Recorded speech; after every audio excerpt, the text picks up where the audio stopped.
Capítulo 16. O sono da alma. Cura pela palavra de Deus para a frieza espiritual. Livro de Efésios, capítulo 5, versos de 13 a 16.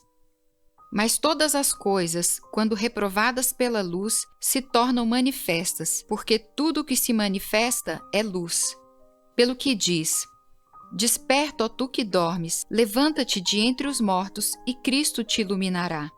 Portanto, vede prudentemente como andais, não como nécios, e sim como sábios, remindo o tempo, porque os dias são maus.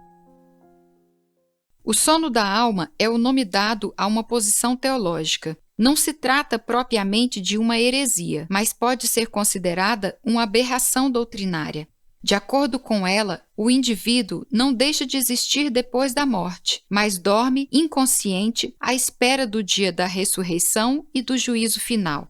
Não creio nessa doutrina, pois a Bíblia Sagrada afirma que os mortos estão conscientes e muito. Mas acredito sim que existe um sono da alma, é o sono espiritual.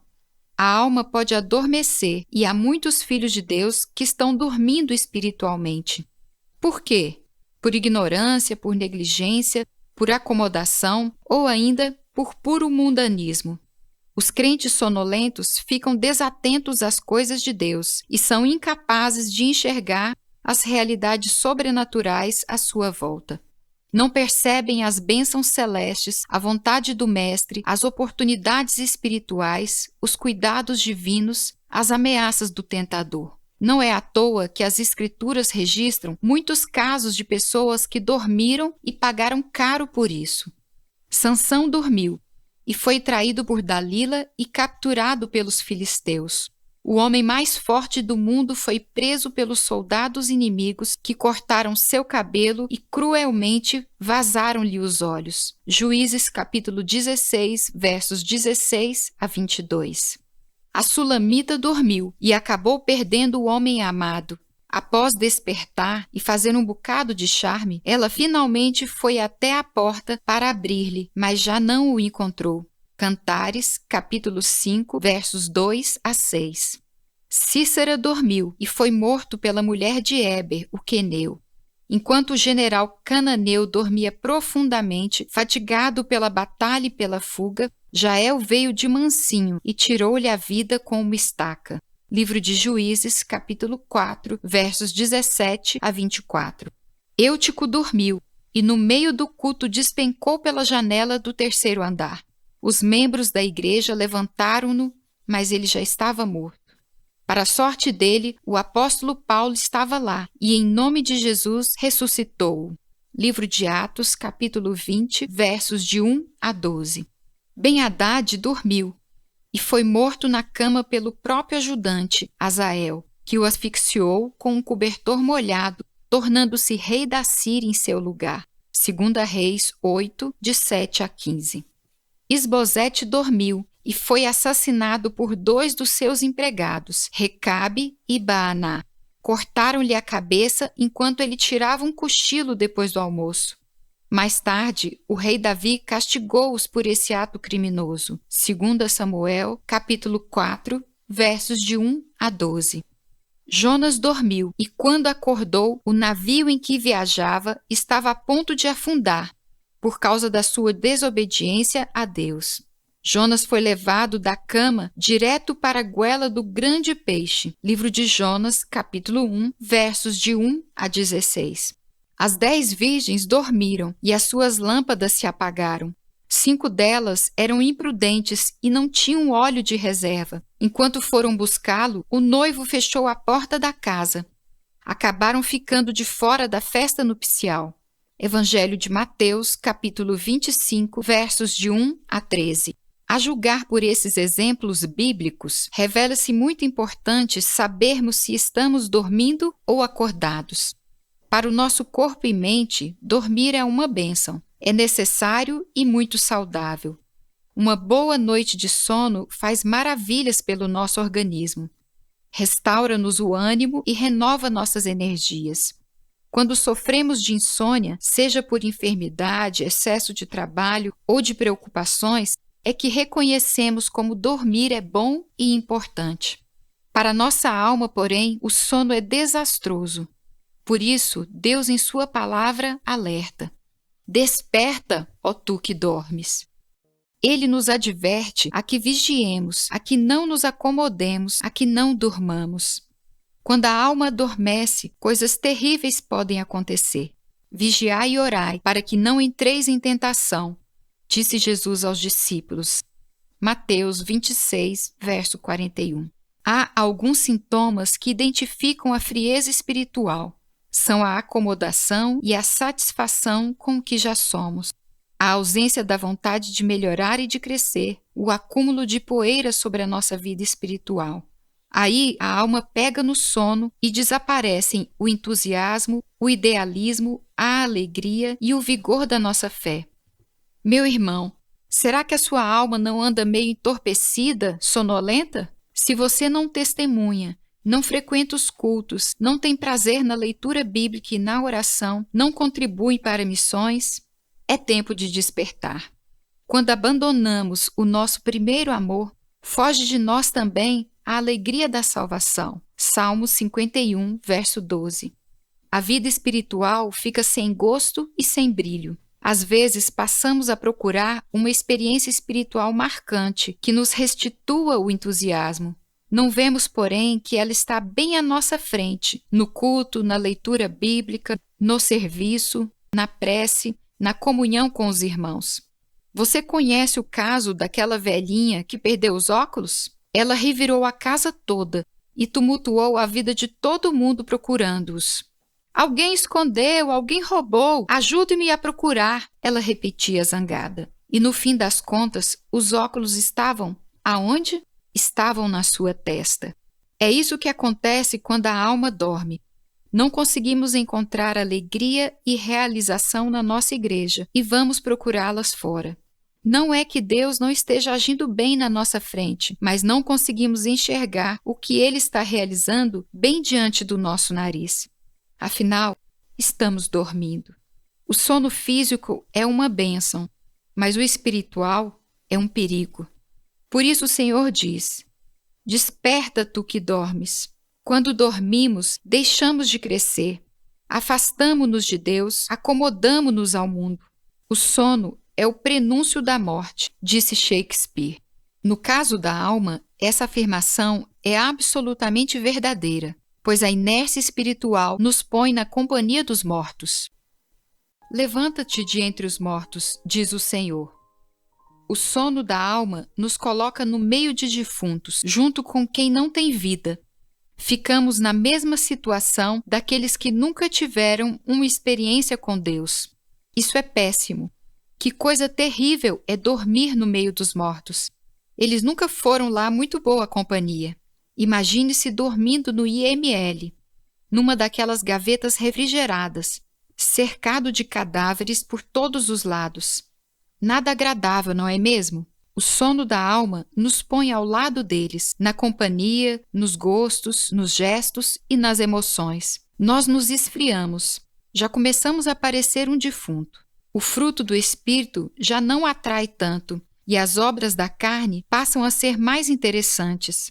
O missionário indiano Sadhu Sundar Singh relata que certa vez comeu uma fruta venenosa e ela lhe anestesiou o paladar por mais de um mês. Durante aquele período, ele não conseguia sentir o gosto de alimento algum.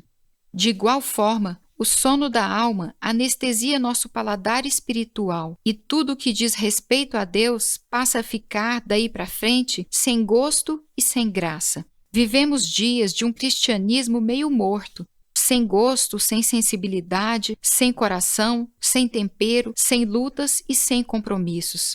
A santidade, o sacrifício e o testemunho andam fora de moda. Temos um evangelho de comodidade, de inatividade, de funerária. Reflita um pouco. Há quanto tempo você não sente o Senhor operar um milagre na sua vida? Porque Ele não tem agido tão poderosamente quanto poderia? Deus não mudou, mas existe uma condição para que Ele haja: sua santificação. Santificai-vos, porque amanhã o Senhor fará maravilhas no meio de vós, disse Josué ao povo de Israel. Isso está escrito em Josué, capítulo 3, verso 5. Quando despertarmos e nos santificarmos, os milagres e as maravilhas de Deus serão uma rotina na nossa vida, serão a regra, não a exceção. Acorde, meu irmão. Jesus tem muitas bênçãos e você as está perdendo. E digo isso a vós outros que conheceis o tempo. Já é hora de vos despertardes do sono, porque a nossa salvação está agora mais perto do que quando no princípio cremos. Livro de Romanos, capítulo 13, verso 11. O dia não é ontem, nem amanhã, é hoje. A hora é já. Cristo te iluminará. Jesus quer dissipar as trevas, esclarecer, iluminar. Ele quer colocar tudo sobre o foco do seu amor infinito, mostrar as coisas como realmente são. Ao contrário do que possamos imaginar, devido à nossa sonolência, Ele não nos abandonou. Devemos verificar o que está embaçando a luz e o amor de Cristo para nós. Precisamos voltar ao primeiro amor. Quando estamos dormindo, deixamos de receber muitas bênçãos. Mergulhados num estado de frieza, não conseguimos perceber o cuidado de Deus para conosco, não enxergamos as possibilidades de crescimento e realização que a vida nos apresenta. Quando dormimos, desenvolvemos um conceito errado a respeito de nós mesmos. O sono costuma ser acompanhado de sonhos, e o da alma também vem seguido de de uma ilusão, a de que somos ótimos. Não há nada de errado conosco, nada em que precisemos melhorar.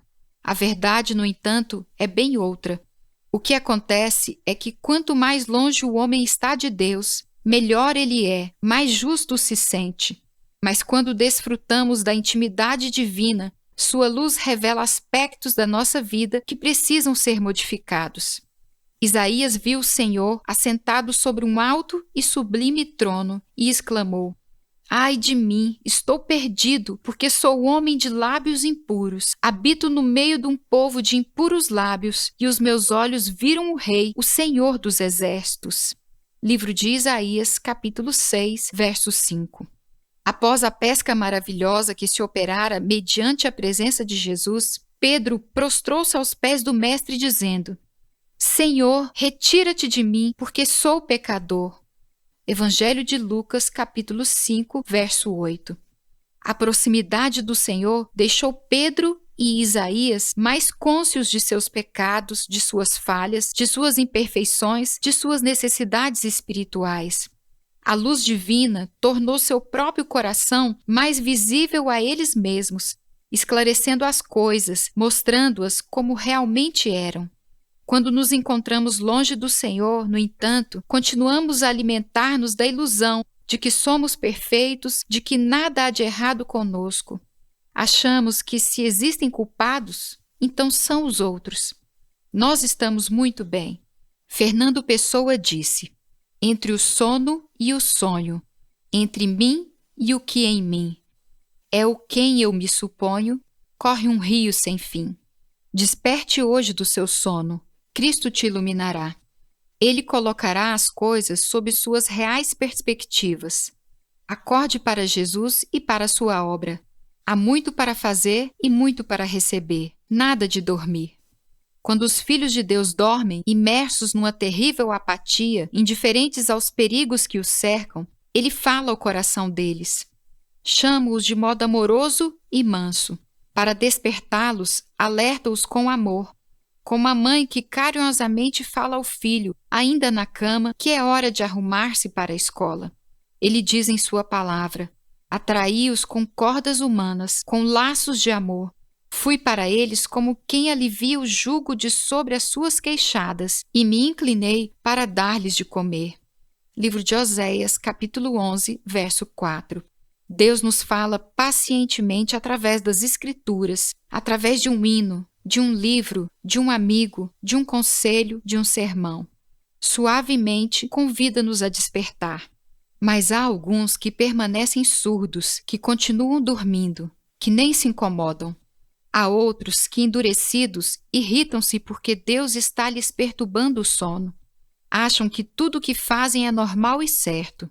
Não ouvem a voz divina suave e amorosa. Aí então, o Senhor fala de maneira diferente, pois Deus fala de um modo e ainda de outro se o homem não lhe atende. Livro de Jó, capítulo 33, verso 14. Esse outro modo de Deus é algo muito sério.